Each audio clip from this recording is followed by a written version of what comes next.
Good afternoon, friends. So today I welcome you again to our series, which we have started by the name of Judicial Preparation through Multiple Choice Questions (MCQs). ठीक है, तो therefore I welcome you again to Just Law Academy, powered by Abhimanyu IAS.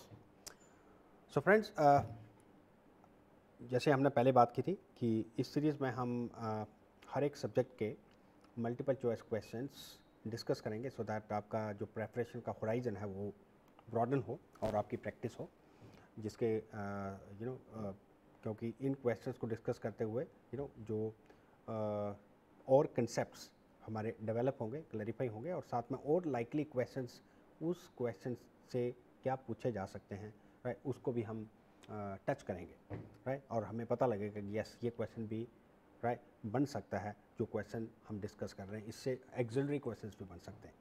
So similarly हम इस series के अंदर सभी subjects के multiple choice question discuss करेंगे, बट हमने स्टार्ट किया था कॉन्स्टिट्यूशनल लॉ से, जो कि प्री का बड़ा इंपॉर्टेंट कंपोनेंट है और every year A substantial number of questions fall from this subject of law, right. Around अगर हम स्टैटिक और करंट को भी मिला के अगर हम देखेंगे around 15 questions they are from constitutional law, and otherwise also constitutional law being the supreme law of the land, ठीक है, इसके बारे में आपको एटलीस्ट काफ़ी अंडरस्टैंडिंग होनी चाहिए, जो कि मल्टीपल चॉइस क्वेश्चंस के थ्रू आप काफ़ी इसकी अंडरस्टैंडिंग और प्रैक्टिस डेवलप कर सकते हैं.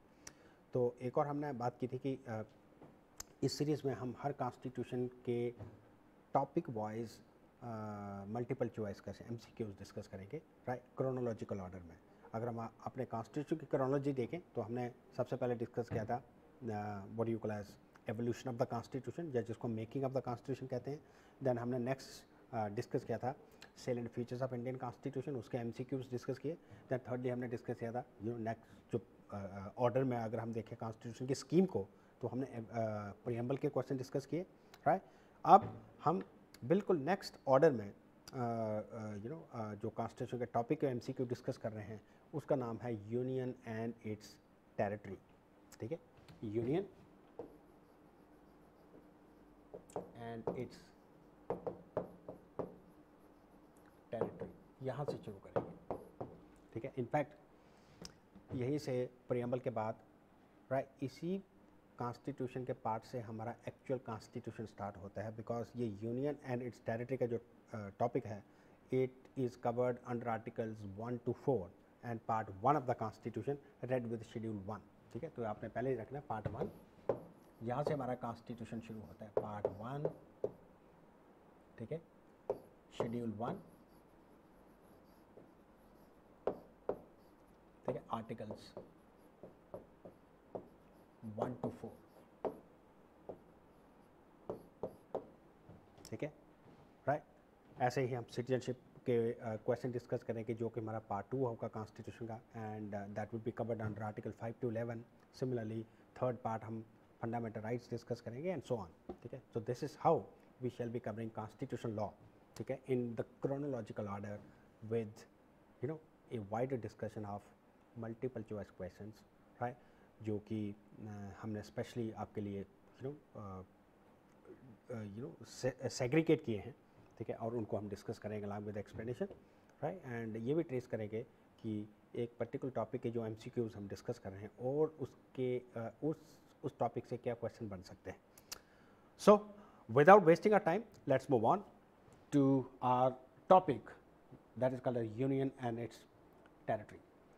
तो फ्रेंड, पहला क्वेश्चन है, अच्छा इससे पहले कि हम इन क्वेश्चंस को अटैम्प्ट करें मल्टीपल चॉइस क्वेश्चंस को, तो let me give you a brief synopsis, brief preview of union and its territory, कि इसमें क्या क्या कवर होता है.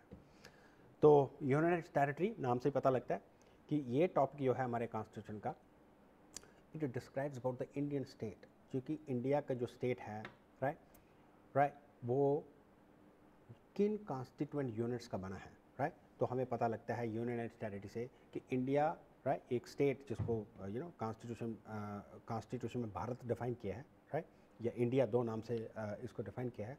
ये कहा गया कि इंडिया दो किस्म के पॉलिटिकल यूनिट से बना है, राइट.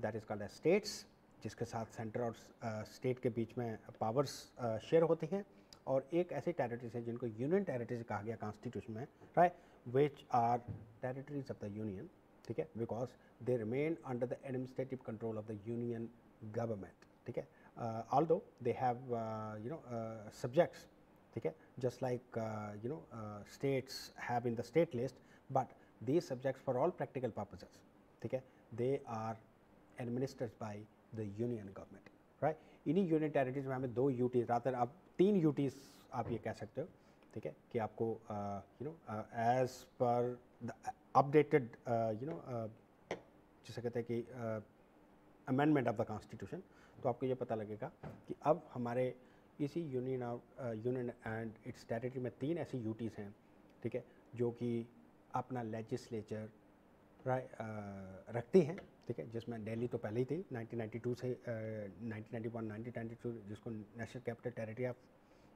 इंडिया कहा जाता है, ठीक है, या national capital territory of Delhi कहा जाता है, पौंडीचेरी, और अब जम्मू एंड कश्मीर भी एक यूनियन टेरिटरी बनी है, ठीक है, विच हैज़ बीन क्रिएटेड, ठीक है, एज क्रिएटेड रादर डाउनग्रेडेड, ठीक है, from the status of state, right, into 2 distinct union territories, right, called as Ladakh, that is Leh and Ladakh of Ladakh, and Jammu and Kashmir.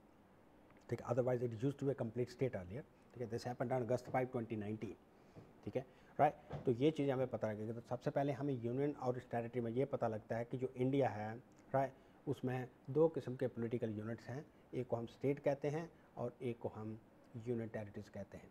So far as state का जो status है वो एक federal देश में जो state का status होता है, स्टेट अपनी एरिया में सावरन होती हैं, उनकी इंडिपेंडेंट पावर्स होती हैं, राइट, उसके बारे में पता लगेगा कि स्टेट सेंटर की एजेंट नहीं है, स्टेट इंडिपेंडेंट पावर शेयर करती हैं, which are allocated to them by the constitution under schedule 7 of the constitution, ठीक है, और यूनियन टेरिटरी में ऐसा कुछ भी नहीं है, ठीक है। 3 यूनियन टेरिटरी को आपको डिस्टिंक्ट स्टेटस पता लगेगा, वो भी इस पार्ट में पता लगेगा, राइट। नेक्स्ट बड़ा इंपॉर्टेंट चीज़ हमें इस टॉपिक से पता लगती है कि इंडिया में स्टेट या यूनियन टेरिटरी, जैसे हमने JNK को यूनियन टेरिटरी बनाया, राइट, अगर हमने किसी स्टेट न्यू स्टेट को क्रिएट करना है से बाय बाइफर्केटिंग एन एग्जिस्टिंग स्टेट, ठीक है, या by adding a new state into the territory of India from outside, तो इसके लिए क्या प्रोसीजर है, कैसे न्यू स्टेट बनेगी या न्यू यूनियन टेरिटरी कैसे बनेगी, कैसे बिल पास होगा, राइट, बिल इंट्रोड्यूस करने से पहले क्या क्या कंडीशंस फुलफिल करने की, जिसको हम कहते हैं फॉर्मेशन ऑफ स्टेट्स या यूनियन टेरिटरी, राइट, क्या स्टेट की कंसेंट लेना ज़रूरी है, राइट, तो क्या प्रोसीजर कॉन्स्टिट्यूशन में ले डाउन किया है, वो भी हमें इस टॉपिक से पता लगेगा, जो हम क्वेश्चंस के थ्रू सॉल्व करेंगे, ठीक है। देन इस टॉपिक से हमें एक और पता लगेगा कि subject to the provisions of the constitution, उन कॉन्स्टिट्यूशन के प्रोविजंस को फॉलो करते हुए जो कि हमने स्टेट की रीऑर्गेनाइजेशन के लिए यूज़ किए हैं, राइट, उनको यूज़ करते हुए किस तरीके से हमारे देश में स्टेट्स का और यूनियन टेरिटरीज का एवोल्यूशन हुआ right after the commencement of the constitution, ठीक है। इसमें सबसे इंपॉर्टेंट जो अमेंडमेंट होती है which is called the state reorganisation amendment, right, 7th constitution amendment is very significant, right, which ultimately pave the way for the creation of several states and union territories in India, ठीक है, under which state reorganisation act was enacted by the parliament way back in 1956, ठीक है। वही act ultimately amend होता है और with the passage of time, ठीक है, हम राइट स्टेट्स बनाते हैं, either by the bifurcation of the existing states और creation of the new states और यूनियन टेरिटरीज, तो वो प्रोसेस भी हमें इसी टॉपिक में पता लगेगी, right.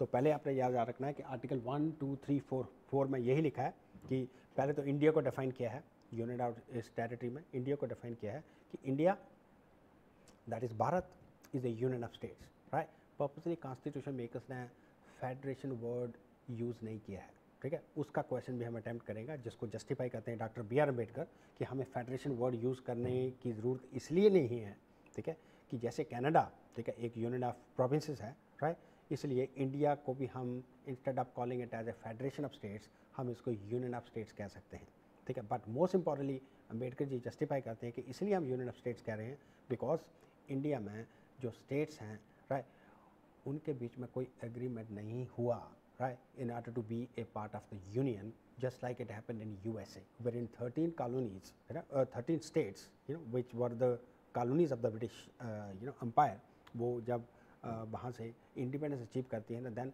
They ultimately right made an agreement to form United States of America. तो वहाँ एक एग्रीमेंट हुआ, तो इसलिए इंडिया में कोई ऐसा एग्रीमेंट नहीं हुआ, इसलिए हमें फेडरेशन वर्ड यूज़ करने की ज़रूरत नहीं है, ठीक है, because ultimately federation generally comes into being as a result of compact और पैक्ट, ठीक है, between separate independent desperate political units, उनके बीच में जब एग्रीमेंट होता है तब एक फेडरेशन बनती है। तो इसलिए हमारे देश में ऐसा कुछ नहीं हुआ, इसलिए क्लैरिफाई किया आर्टिकल 1 में, ठीक है, कि इंडिया को हम इसलिए यूनियन ऑफ स्टेट्स कह रहे हैं, ठीक है।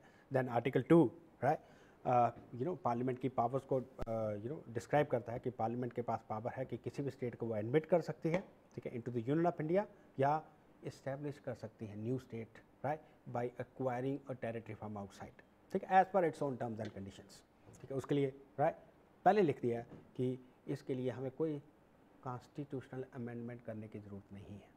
There is a catch, little bit catch is there, कि अगर हम कोई भी बाहर से टेरिटरी एक्वायर करके उसको यूटी बनाते हैं राइट, जैसे हमने पौंडीचेरी को फ्रेंच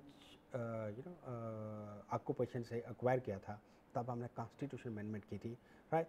तो अगर हम किसी टेरिटरी को एक्वायर करके उसको स्टेट बनाते हैं, ठीक है, तो तब कॉन्स्टिट्यूशनल अमेंडमेंट करने की ज़रूरत नहीं है। तो आर्टिकल 3 में लिया है कि इंडिया में जो हमारी स्टेट्स हैं राइट, अगर हम उनका एरिया डिमिनिश करते हैं या उनका एरिया डिमिनिश करते हैं by bifurcating a part of its territory, ठीक है, and constituting the same into a separate state, या right adding a part of an existing state right, ठीक है, पार्ट विद अनदर स्टेट, ठीक है, so as to increase the area of another state right, या even to change the name of the state. इसके लिए हमें कौन सा एक पार्लियामेंट में बिल पास करना पड़ेगा, स्टेट की कोई पावर नहीं है, ठीक है, हमें बिल पास करना पड़ेगा पार्लियामेंट में राइट, और वो बिल जो होगा उसको भी कॉन्स्टिट्यूशनल अमेंडमेंट बिल नहीं कहा जाएगा, वेरी इंपॉर्टेंट, ठीक है, this is absolutely made clear under article 4 of the constitution. तो ये है जी यूनियन ऑफ टेरिटरी का ब्रीफ इंट्रोडक्शन। अब इसको समझते हुए लेट्स अटेम्प्ट दिस क्वेश्चंस। तो पहला क्वेश्चन है number 1, which of the following commissions और committees accepted language as the criteria for the reorganization of states। So इस क्वेश्चन को अटेम्प्ट करने के लिए आपको थोड़ा, वही मैंने आपको बताया कि थोड़ा हमारे देश की जो स्टेट का एवोल्यूशन की हिस्ट्री है कि स्टेट और यूटीज़ कैसे कैसे इवॉल्व हुई राइट, उसकी थोड़ी बहुत हिस्ट्री में जाना पड़ेगा। तो ब्रीफ में आपको बताऊँ, when constitution of India was on the anvil, मतलब लिखा जा रहा था right, huge agitation occurred, started from almost entire country, but especially it was most vocal from southern part of India। South से ज़्यादा एजिटेशन थी, क्योंकि डिमांड ये कर रहे थे जो लोग थे साउथ के, कि हमें लैंग्वेज के बेसिस पे स्टेट चाहिए, ठीक है, लिंग्विस्टिक रीऑर्गेनाइजेशन ऑफ स्टेट की डिमांड थी, ठीक है। इवन व्हेन हम कब की बात कर रहे हैं, 1948 जब इंडिया इंडिपेंडेंट हुआ, 48 से ये एजिटेशन काफ़ी ज़ोर से चल रही थी, specially from southern part of India, ठीक है। और आपको पता चलेगा कि अल्टीमेटली हमें लैंग्वेज की जो डिमांड माननी पड़ी when Andhra Pradesh was constituted as the first linguistic state in India right, way back somewhere in October 1953। तो हमें आंध्र प्रदेश को लैंग्वेज के पेपर, तो कहने का मतलब राइट, ये लोग डिमांड कर रहे थे कि हमें लैंग्वेज के बेसिस पे स्टेट चाहिए, because language is very much related to our culture, ठीक है राइट। तो अगर इस लैंग्वेज के साथ कल्चरल एंड दूसरी होमोजेनिटीज़ रिलेटेड है, इसलिए language must be considered as the criteria for the constitution और for the reorganization of a new state, ठीक है राइट। तो इसके लिए इस डिमांड को स्क्रूटिनाइज, इस डिमांड को स्टडी करने के लिए बहुत से कमीशन या कमेटी सेटअप की उस वक्त की कॉन्स्टिट्यूएंट असेंबली ने। सबसे पहले आपको पता होगा एस के धर कमीशन सेटअप होता है 1948 में, ठीक है। तो एस के धर कमीशन राइट बड़ा इन्फ्लुएंशियल कमीशन था, जो इसी इशू को स्टडी करने के लिए अपॉइंट किया कि क्या लैंग्वेज को हम एक्सेप्ट कर सकते हैं, क्या लैंग्वेज के बेसिस पे हम स्टेट बना सकते हैं। तो इस कमीशन ने रिफ्यूज़ किया कि language can not be considered as a ground for the creation of state, because it will promote regionalism, ठीक है, thereby disintegrating the whole country. So therefore language should not be used, right? Then एक और committee setup होती है, ठीक है, 1948 में ही, दिसंबर 1948 में, ठीक है, जिसको AVP कमेटी कहा गया, ठीक है, after the name of Jawaharlal Nehru, Vallabh भाई पटेल एंड पताबी सीतारामैया, ठीक है। इस कमेटी ने भी इस क्वेश्चन को दोबारा स्क्रूटिनाइज किया, स्टडी किया और अगेन यही कहा कि नो, लैंग्वेज के बेसिस पे हम स्टेट नहीं बना सकते, स्टेट्स जो भी डिमांड चल रही है। बट अल्टीमेटली ये एजिटेशन इतनी फियर्स, राइट, और इतनी वायलेंट हो गई, specially in southern part of India, right, कि एक कांग्रेस के लीडर ने सुसाइड कर लिया इसी डिमांड को एक्सेप्ट करवाने के लिए, ठीक है। पोटू सीतारामलू आंध्र प्रदेश का बड़ा वेटरन कांग्रेस लीडर था, ठीक है।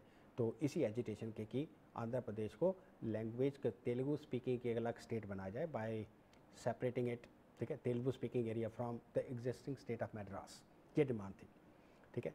तो अल्टीमेटली पहली बार गवर्नमेंट ऑफ इंडिया को मजबूरन इस डिमांड को एक्सेप्ट करना पड़ा, राइट, और इसके लिए उन्होंने फिर एक कमीशन सेटअप किया, राइट, और उस कमीशन ने अल्टीमेटली एक्सेप्ट किया कि besides other factors language can also be considered as one of the criteria for the creation of a new state, ठीक है। और उस कमीशन का नाम था, मतलब कौन कौन सा क्रोनोलॉजी क्या है, S K Dar commission, refuse language can not be used, right, JVP committee, जिसको हम लिंग्विस्टिक प्रोविंसेस कमेटी भी कहते हैं, एस के दार कमीशन को लिंग्विस्टिक प्रोविंसेस कमीशन भी कहते हैं, राइट। सेकंड JVP कमेटी, उसने भी रिफ्यूज़ कर दिया। एंड थर्ड ये आता है, राइट, इसको हम कहते हैं फजल अली कमीशन, ठीक है। तो doctor Fazal Ali was the was one of the जजेस ऑफ द फेडरल कोर्ट, जिसकी चेयरमैनशिप में एक कमीशन सेटअप किया जाता है कि लैंग्वेज के बेसिस पे क्या स्टेट क्रिएट की जा सकती है, उसको स्टडी करें क्वेश्चन को, राइट। तो इसी क्वेश्चन का यही पूछा, which of the following commission committee accepted language as the criteria for the reorganized states, right. इसका नाम है दर कमीशन, ठीक है, एस के दर नाम था इसका, ठीक है। तो इसने नहीं है, बिल्कुल इसने रिफ्यूज़ किया, मैंने आपको पहले बताया था। Then JVP committee, it also refuse, ठीक है। Third is Fazal Ali commission, doctor Fazal Ali commission, ठीक है, Fazal Ali commission, which was I have already stated earlier, which was set up right in 1953 by the then government headed by Pandit Jawaharlal Nehru. It submitted its recommendations 1955, which with minor modifications were ultimately accepted by the government of India, और language को accept कर लिया गया as one of the criteria, ठीक है, but other factors should also be kept into consideration. It categorically recommended. तो यहाँ question में select the correct answer giving the group, तो कौन सा आ गया जी, 3 is the correct answer, ठीक है। 3 is the correct answer, जो मैं आपको ब्रीफ स्टोरी बता दी। इसको कहते हैं एवोल्यूशन ऑफ स्टेट्स इंडिया में कैसे हुआ, और सिंस देन आपको पता होगा कि इस कमीशन के रिकमेंडेशन के बाद language became the dominant factor, right, for the creation of states in India, ठीक है। इवन पंजाब और हरियाणा को भी लैंग्वेज के बेसिस पर, unilingual state of Punjab and Haryana, right, यही डिमांड थी, उस डिमांड को भी लैंग्वेज के बेसिस पे ही एक्सेप्ट किया गया, और पंजाबी स्पीकिंग के लिए पंजाब अलग स्टेट बन गया ऑन 1 नवंबर 1966, राइट, और हिंदी स्पीकिंग आप उसको कह सकते हो कि हरियाणा स्टेट वाज काउंट, ठीक है, with Chandigarh as the joint capital of both the states, ठीक है, राइट, 1966 से। चलिए नेक्स्ट क्वेश्चन, दूसरा क्वेश्चन है, who was the chairman of the states reorganisation commission. ये डिबेट, ये क्वेश्चन हमारी पहले बड़े क्वेश्चन में भी डिस्कस हुआ, राइट। तो स्टेट रीऑर्गेनाइजेशन कमीशन को ही फजल अली कमीशन कहते हैं, ठीक है। जो डॉक्टर फजल अली कमीशन जो है, it was composed of 3 members with Fazal Ali, right, who was one of the judges, of the erstwhile Federal Court of India, right. He was the chairman, whereas its other 2 members were H.M. Kunzru, ठीक है, and K.M. Panikkar, 3 member थे ये, मतलब 2 other members along with, right, chairman Fazal Ali, ठीक है। तो इन्होंने पूछा कि इसको क्या, कमीशन को क्या कहते हैं, जब मैंने आपको बताया 1953 में इसको अपॉइंट किया, और 1955 में ये अपनी रिकमेंडेशन देता है, इसको स्टेट रीऑर्गेनाइजेशन कमीशन भी कहा जाता है, ठीक है। तो इसका हु वाज द चेयरमैन पूछा, हु वाज द चेयरमैन, तो of course chairman was, right, who was Syed Fazal Ali, ये उसके दूसरे मेंबर, the other 2 members, other 2 members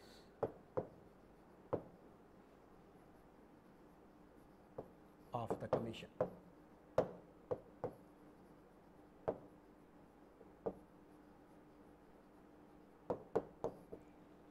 है, तो answer is C. Central Government of India 1952 to recommend the reorganization of state boundaries. State Reorganization Commission consists of Fazl Ali, ठीक है, K.M. Panikkar and H.N. Kuzru, I have already indicated. चलिए जी, number 3 question. Okay, ये current question था, number of union territories in India at present are, ठीक है, number of, मैंने आपको बताया था स्टेट्स और यूनियन टेरिटरीज को कैसे बनाया जाता है, ठीक है, राइट, क्या उसके लिए प्रोसीजर है जिसको हम कहते हैं लेजिस्लेटिव प्रोसीजर क्या है, ये सब कुछ आपको इस टॉपिक में कॉन्स्टिट्यूशन के इस प्रोविजन में ही मिलेगा जिसका नाम है union and its territory, part 1 of the constitution, article 1 to 4 and read with schedule 1, ठीक है, क्योंकि पहले लिख दिया कि names of the existing states and union territories including the territorial extent is mentioned in schedule 1 of the constitution, schedule 1 में लिखा हुआ है, ठीक है। तो ये क्वेश्चन पूछा है, अब एट प्रेजेंट आप ये कह सकते हो, राइट, स्टेट ऑफ JNK की रीऑर्गेनाइजेशन से पहले, जो कि अगस्त 2019 में हुई, उससे पहले इंडियन यूनियन जो थी वो 29 स्टेट्स की थी, ठीक है, और ठीक है 29 स्टेट्स एंड 9 UTs थी, ठीक है, राइट, उससे पहले 9 UTs भी आप इसलिए कह सकते हो क्योंकि हमने जो दादर नगर हवेली, इसको भी दमन एंड दीव और दादर नगर हवेली, इनको भी सेपरेट यूटी बना दिया, इसलिए यूटीज़ भी बढ़ गई हैं, ठीक है, right, but state of JNK का स्टेटस हमने अब डाउनग्रेड कर दिया, उसको यूटी बना दिया, तो thereby number of states have also come down, ठीक है, thereby making India, right, as a union of 28 states and 9 UTs at present. 9 UTs इसलिए हम कह रहे हैं, किस लिए, क्योंकि दादर नगर हवेली और दमन एंड दीव को भी सेपरेट 2 UTs में सेग्रीगेट कर दिया है, ठीक है। तो number of union territories in India present कितनी है, UTs आज की डेट में पूछिए, right, so number of UTs अगर हम JNK को इंक्लूड करें तो आंसर इज सी, 9, ठीक है। अंडमान एंड निकोबार, अब क्या करें, अंडमान एंड निकोबार इसमें लिखा है, अंडमान एंड निकोबार आइलैंड, चंडीगढ़ 2, ठीक है, दिल्ली, दादर नगर हवेली, ठीक है, राइट, समझे, तो 9 है, answer is C not D, answer is 9। Dadra and Nagar Haveli, ठीक है, एंड दमन एंड दीव ये सेपरेट हो चुकी हैं, ठीक है, दादरा नगर हवेली तो आप इसको काउंट कर सकते हैं, अंडमान निकोबार 1, राइट, 2, 3, दमन दीव 4, चंडीगढ़ 5, ठीक है, लक्षद्वीप 6, पुडुचेरी 7, राइट, लद्दाख 8, ठीक है, एंड JNK 9, ठीक है। तो कैटेगोरिकली आपने समझ लेना है,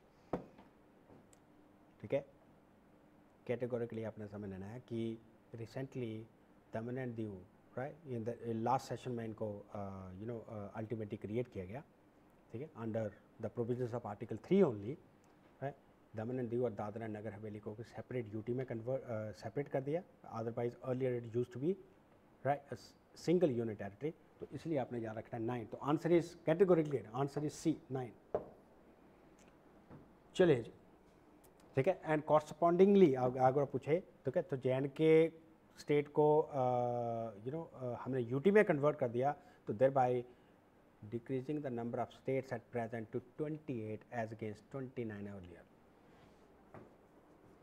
ठीक है, एंड एडिंग 2 यूनिट टेरिटरीज, तो आपने समझ लेना है कि before the creation of Dadra and Nagar Haveli and Diu, Daman and Diu as separate UTs, 2 separate UTs, and Leh and Ladakh as 2 separate UTs, the number of states in India used to be 29, right, including JNK, and number of UTs, right, were 7, but 2 UTs have been added to the list, thereby, ठीक है, making the number of states at 28 and number of unit territories as 9. Next question, India is what according to the choices given? Union of federal states, no, right, federal union of states, no, ठीक है, union of states, yes, ठीक है, union of states and union territories, no.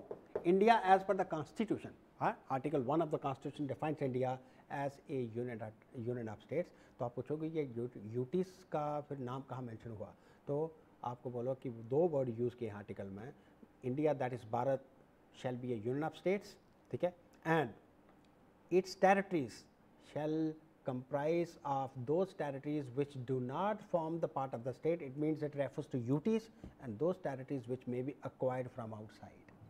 ठीक है, इसलिए right Union of States and territory word use किया है. Territory is a broader term because territories include not only states. Territory of India, ठीक है, अगर हम बात करें territory of India includes not only states but UTs and other territories to be acquired also, whereas Union of States include only states.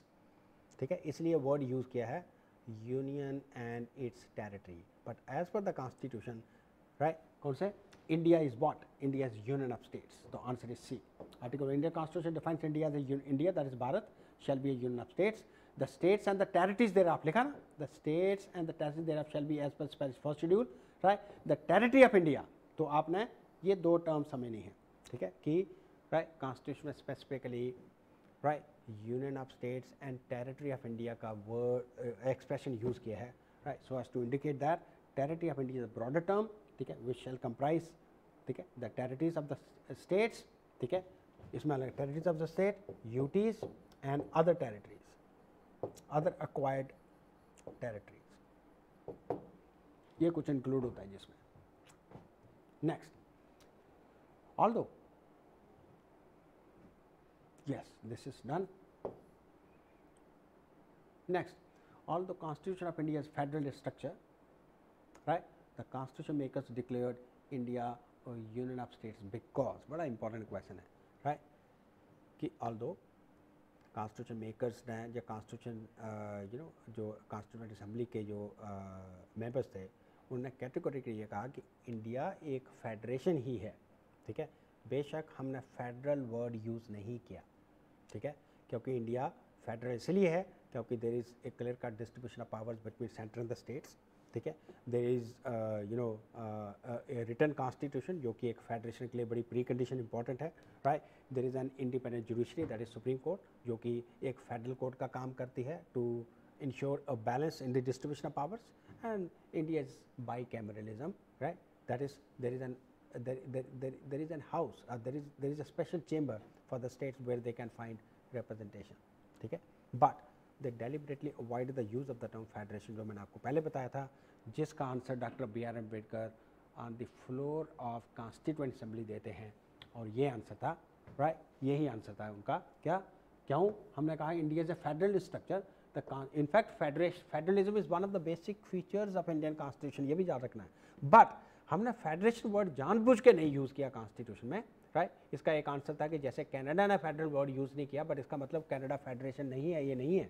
And Canada is very much A federal state, in fact one of the oldest federal countries, federal states right. तो India में भी हम federation के साथ साथ right समय federal word को avoid कर सकते हैं यूज़ करने से, जैसे कनाडा ने यूज़ किया. इसका रीज़न अम्बेडकर जी कहते हैं क्यों, क्योंकि Union of India is not a result of an agreement among the units, that is states, and the states have no right to secede from the federation.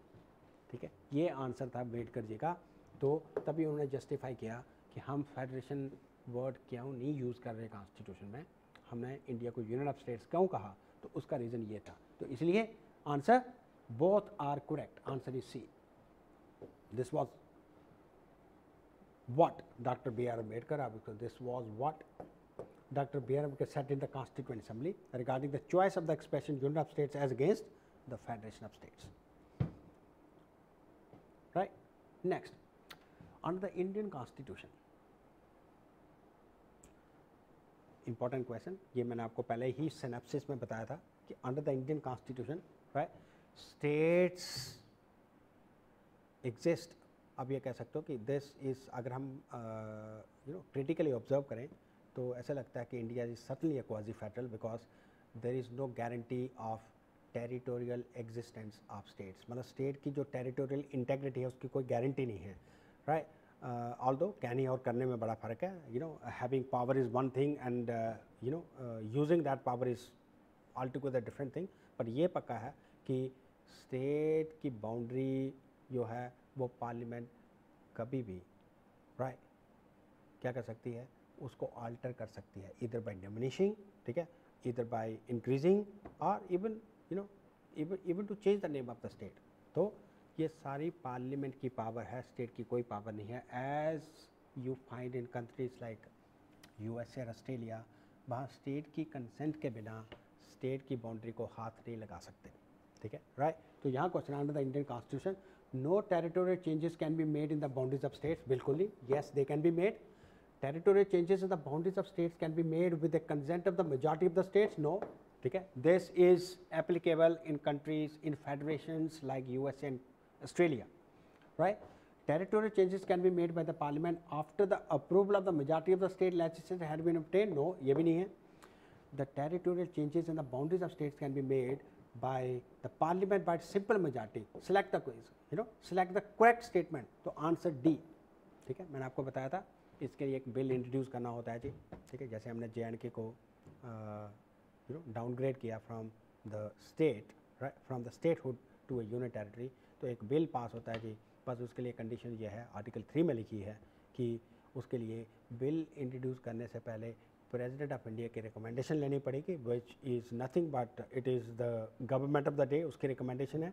और सेकेंडली, जिस state की boundary को वो alter कर रहे हैं, ठीक है, राइट, उसके ओपिनियन के लिए उस बिल को रेफ़र किया जाएगा. एंड उसमें प्रेसिडेंट इससे पहले कि अपनी रिकमेंडेशन दे, ठीक है, उस बिल को, पहले है ना 2 कंडीशंस लिखी हैं कि बिल इंट्रोड्यूस करने से पहले प्रेसिडेंट ऑफ इंडिया की रिकमेंडेशन लेनी पड़ेगी.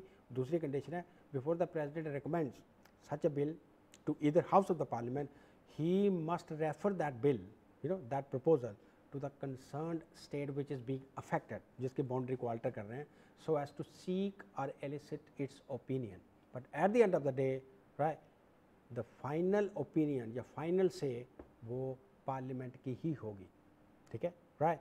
इवन दो उस ओपिनियन में स्टेट अपना कोई एडिशन करती है या ऑब्जेक्शन करती है, whatever, eight the end of the day the will जो है वो पार्लियामेंट की प्रिवेल होगी. तो ये फीचर है जी हमारे कंट्री में, इसका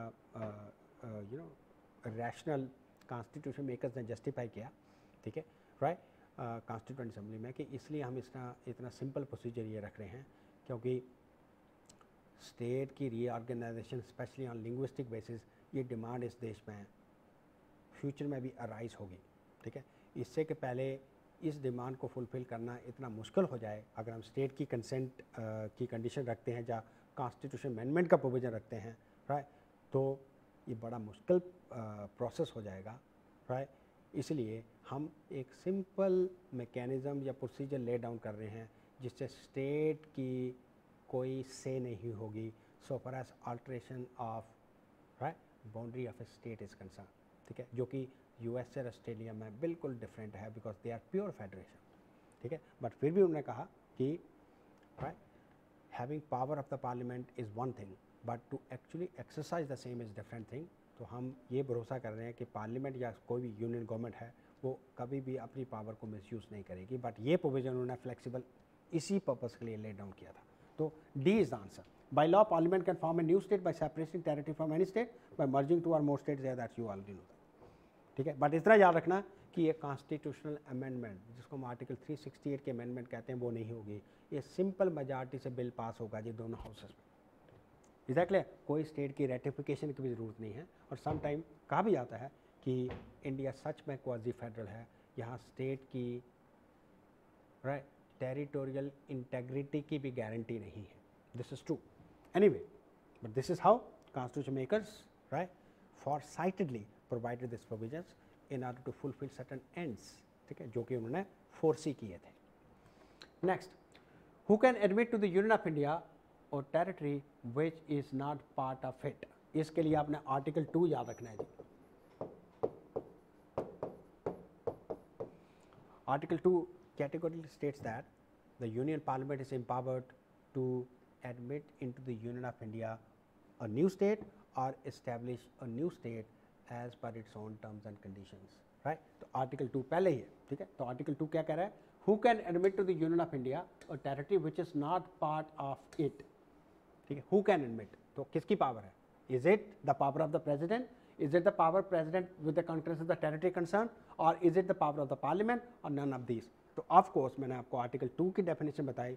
आर्टिकल 2 में the Parliament of India is empowered to admit into the Union of India or establish a new state as per its own terms and conditions, right? Just like we admitted Sikkim, right, in 1975, just like we admitted Pondicherry, right, Goa, Daman and Diu, right, ये सारी power article 2 के under exercise हुई, तो parliament के पास power है जी, तो answer is C.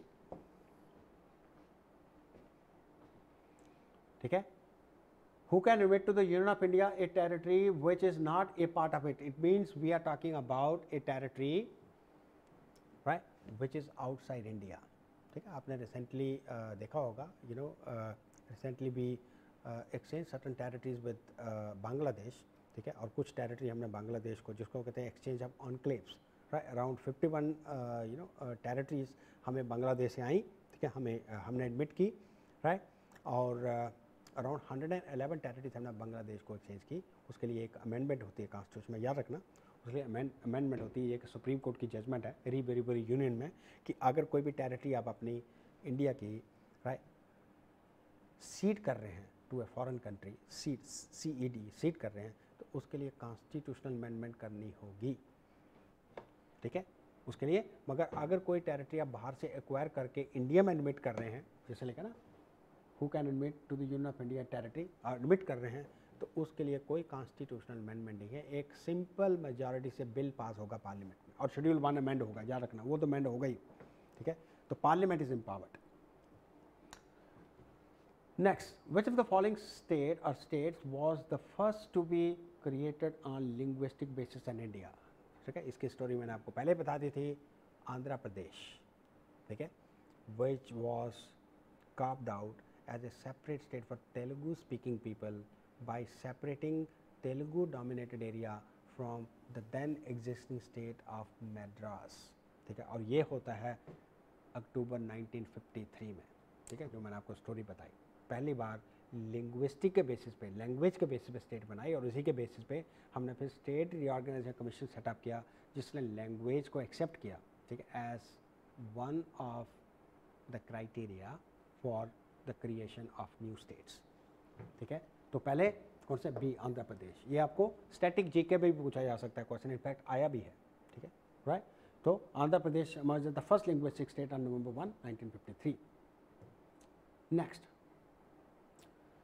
if a new state of the Indian Union is to be created, if a question है, if a new state of the Indian Union is to be created, which one of the following schedules of the Constitution must be amended? ठीक है, तो मैंने आपको पहले बताया था कि article 1 to 4 which defines or which covers Union of India and its territory, right, is placed in part 1 of the Constitution, read with the schedule 1 of the Constitution। Schedule 1 contains the names of the states and UTs जिसका India बना है। ठीक है, schedule 1 में वही आपको दिखेगा।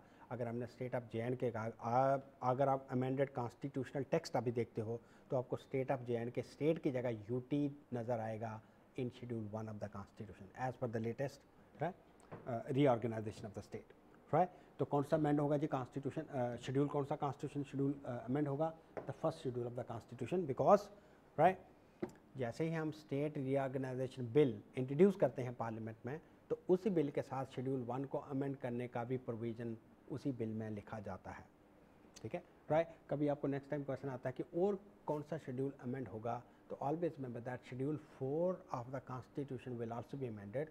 अगर वो स्टेट बनाई जा रही है, राइट, एक स्टेट को बाइफरकेट करके, ठीक है, राइट, या कोई टेरिटरी बाहर से एक्वायर करके हम उसको स्टेट बना रहे हैं, तो ऑब्वियसली शेड्यूल 4 भी उस बिल के साथ, ठीक है, रीऑर्गेनाइजेशन बिल के साथ अमेंड होगा along with schedule 1, because Rajya Sabha की सीट्स भी एलोकेट की जाएंगी उस स्टेट को, ठीक है, जो कि शेड्यूल 4 में लिखी है। तो बट यहाँ क्वेश्चन है schedule 1 of the constitution shall be amended. So friends, this was all about if a new state of the yes, so we have almost covered all the questions, ठीक है, that could have possibly been framed from the topic called as union and its territory। ठीक है, तो इसमें आपने याद रखना दो चीज़ें, एक प्रोसीजर क्या है न्यू स्टेट और यूटी बनाने का, राइट, कौन सा शेड्यूल अमेंड होगा, राइट, बिल को रीऑर्गेनाइजेशन बिल जो है उसको पास करने का क्या प्रोसीजर है, या उसकी क्या कंडीशंस हैं, ठीक है, और इंडिया में कौन कौन से कमीशंस या कमेटी सेटअप की गई with with the passage of time, right, in order to create more states and union territories. तो इन चीज़ों पे आपने फोकस रखना है। I hope you liked the concept and other auxiliary topic that we covered, right? And right, please subscribe to our channel, ठीक है, and do make your fair comments, ठीक है. Till then, bye bye. Thank you so much.